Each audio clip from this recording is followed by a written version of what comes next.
Este es un problema de balance de masa de un evaporador. Recordando que es un evaporador, ¿no? En la investigación que realizaron referente a operaciones unitarias, un evaporador básicamente es un tanque cuyo objetivo es eliminar mediante calentamiento un vapor. Entonces, bueno, en una evaporación alimento un líquido y ese líquido por medio de la adición de calor en un tanque lo evaporo haciendo que pierda cierta cantidad de líquido. Otra parte de esta mezcla permanece dentro del evaporador y se descarga por la parte inferior. Entonces, bueno, me dice que en un proceso de manufactura de jugos de fruta se necesita evaporar. El evaporador recibe una alimentación de 4.500 kilogramos por día de jugo. La concentración de sólidos en el jugo es 21%.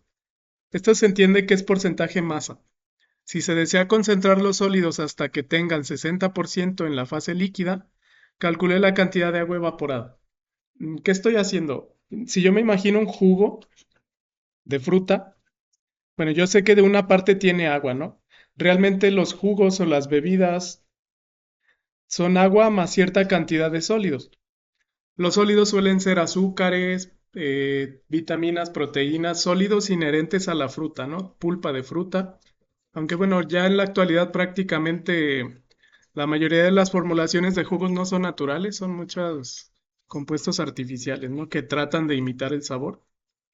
Pero bueno, lo vamos a considerar como una mezcla de dos componentes. Entonces, en algunos procesos de manufactura de jugos se requiere, se requiere obtener un concentrado. De ese concentrado que contiene más cantidad de sólidos que agua, se puede volver a rediluir para obtener varios lotes de jugo. El objetivo entonces primero es encontrar un concentrado. Entonces digamos aquí tengo sólidos del jugo con agua. Si yo evaporo esta mezcla, lo que se va a evaporar es agua, agua pura. Entonces se dice que la entrada contiene 4.500 kilogramos por día. Bueno, noten que es una cantidad muy grande porque son valores industriales, digamos. Al día en una planta de producción de jugos, o al menos en esta, se pueden tratar 4.5 toneladas de jugo por día. Y bueno, la concentración aquí viene expresada en porcentaje, que yo lo puedo escribir también como una fracción. X lo vamos a representar como la fracción en masa de sólidos. El subíndice 1 es la corriente 1, el superíndice S es de sólidos. Esta es la nomenclatura de un libro de balance de materia del autor que se llama Antonio Valiente. Lo pueden buscar así, balance de materia de Antonio Valiente, y usa esta nomenclatura. Voy a ir tomando algunos problemas también de este libro. Entonces, bueno, el objetivo es evaporar un líquido. Ese líquido lo tengo aquí alimentado al evaporador. Entonces alimento esa cantidad.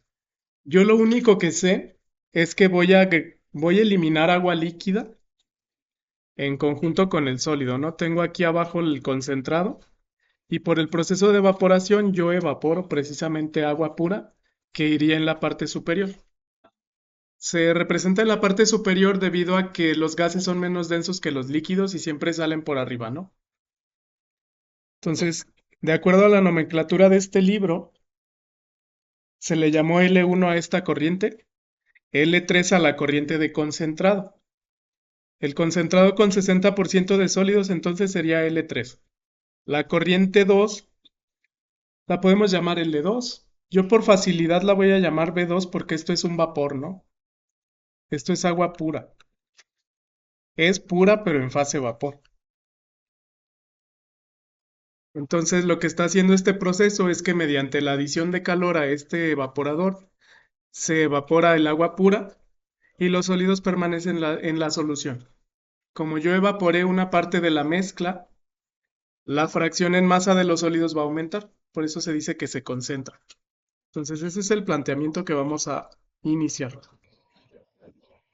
Listo.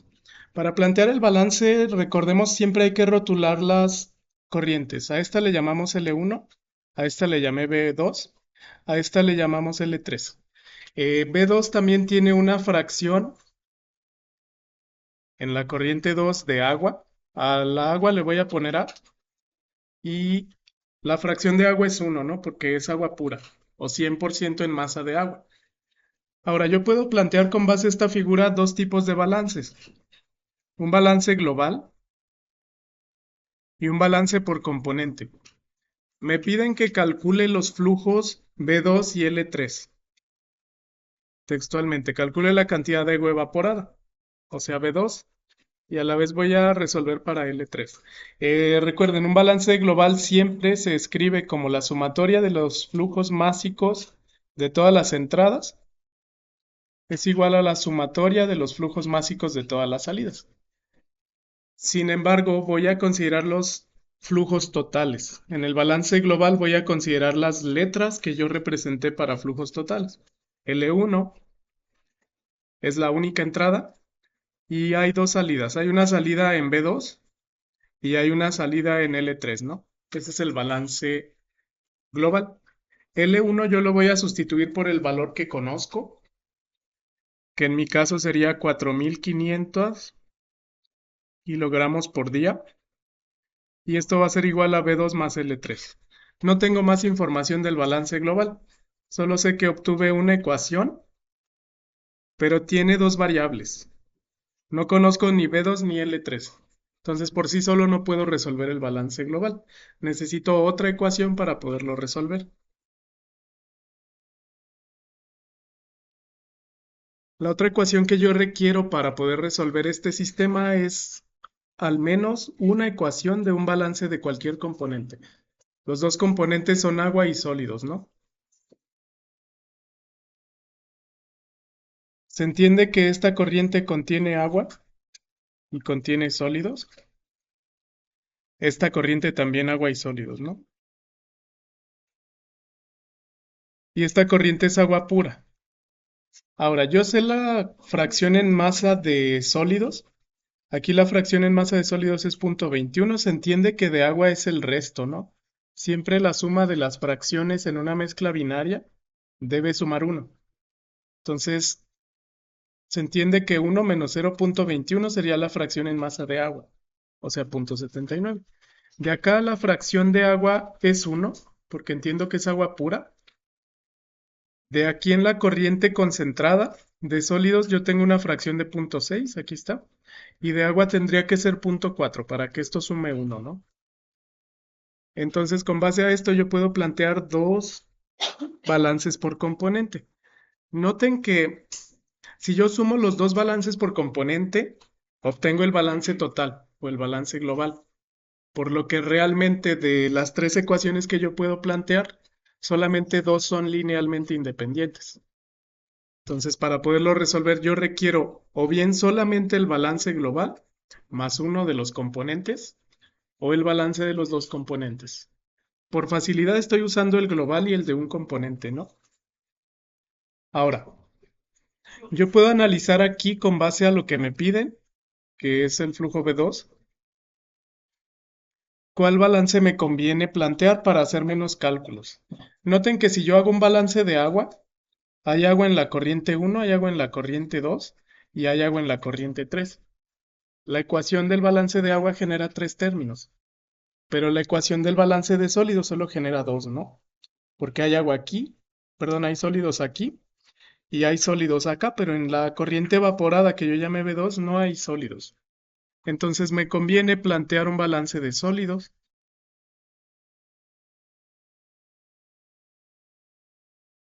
para generar otra ecuación más simple. El balance de sólidos solo genera dos términos en la ecuación. Igual, para sólidos, yo lo puedo tratar como un componente puro.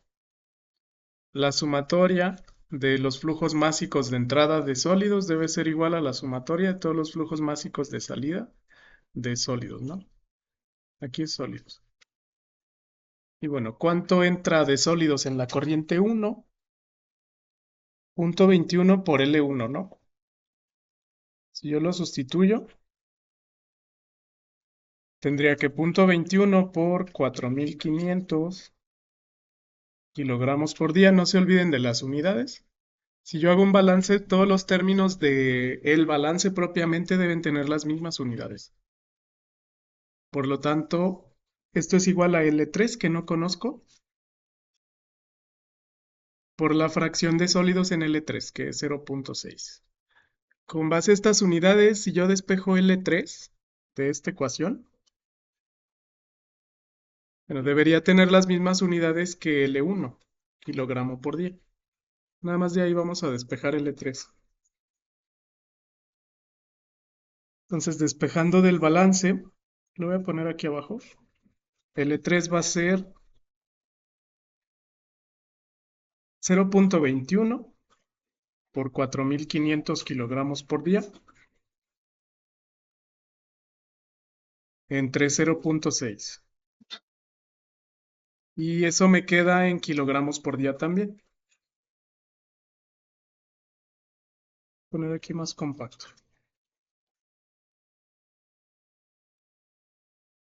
Ahí quiera 0.6 L3. Entonces al despejar, yo puedo obtener el valor de L3. Y con el valor de L3 resolver utilizando el balance global para el valor de B2. Sí. Haciendo la operación, esto es 1575 kilogramos por día. Ah, perdón. Bueno, entonces con este valor de L3 de 1575 kilogramos por día, yo retomo el balance global. Ya sé que esto vale L1, esto es B2 y esto es L3. Me preguntan cuánta agua se elimina, ¿no? Yo tenía del balance global que L1 debe ser igual a B2 más L3. Ya sé L1 y L3, nada más hay que despejar, ¿no? Del balance global, B2 debería de ser L1 menos L3. L1 es la alimentación de 4.500 kilogramos por día. L3 nos dio 1.575 kilogramos por día. Simplemente esta diferencia nos va a dar B2. 4.500 menos 1.575. Bueno, de acuerdo a la operación del balance global nos da 2.925 kilogramos por día. Es decir, para esta cantidad, 2.925 kilogramos se eliminan cada día de agua. Esto probablemente se pueda recircular, ¿no? Yo puedo poner acá un condensador, quizás convertirlo a agua líquida y utilizarla como un servicio auxiliar de la fábrica, ¿no? Entonces, ya este concentrado se entiende que va a tener 60% sólidos. Noten que así como está, bueno, ya lo resolvimos, ¿no? Solamente quiero plantear el balance de agua para que observen que el balance por componente va a ser más complejo. Aquí lo resolví basándome en el balance global y el balance de sólidos. Si hago un balance de agua, bueno, la entrada de agua es 0.79 L1, ¿no? Y esto es igual a B2 más 0.6 L3. 0.4, sí, gracias. Estamos balanceando agua. De sólidos es 0.6, de agua es el resto, ¿no? Sí. Bueno, noten aquí, si yo no conozco a priori, antes no conozco L3, tendría que resolver esto simultáneamente con el balance global. Entonces sí obtengo directamente B2, pero se convierte en un sistema de dos ecuaciones, dos incógnitas, que bueno, no presenta la mayor dificultad en este caso. Además, noten que si el balance de agua yo lo sumara con el balance de sólidos, obtengo el balance global. ¿A qué me refiero? El balance de agua yo lo planteé así, ¿no? 0.79L1 más B2 es igual a 0.4L3. Este es el balance de agua. El balance de sólidos, si yo lo planteo, ¿cuánto hay de sólidos a la entrada? 0.21L1, ¿no? ¿Cuánto hay de sólidos en la corriente 2? No hay. Y esto es igual a 0.6L3. Los sólidos acá. Noten que si yo sumo esas dos ecuaciones obtengo la global, el balance global. Punto 79 más punto 21 me da 1, L1, más B2 más 0 me da B2. Mm, puse mal el igual, ¿no? Estas son las entradas y deben ser iguales a las salidas. Ahora sí. Punto 4 más punto 6 me da L3. Y este es el balance global. Entonces, si yo sumo los dos balances por componente, yo obtengo el balance global. Esto me dice realmente que de estas tres ecuaciones no son independientes las tres, solamente dos de esas tres. Entonces, si yo tuviera otra incógnita, no podría resolver el balance. Necesito al menos dos variables para poderla resolver con dos ecuaciones. Si tengo tres variables, no puedo resolver tres variables con dos ecuaciones. Necesitaría una tercera ecuación que sí fuera independiente. A eso me refiero con la linealidad y la independencia de las ecuaciones.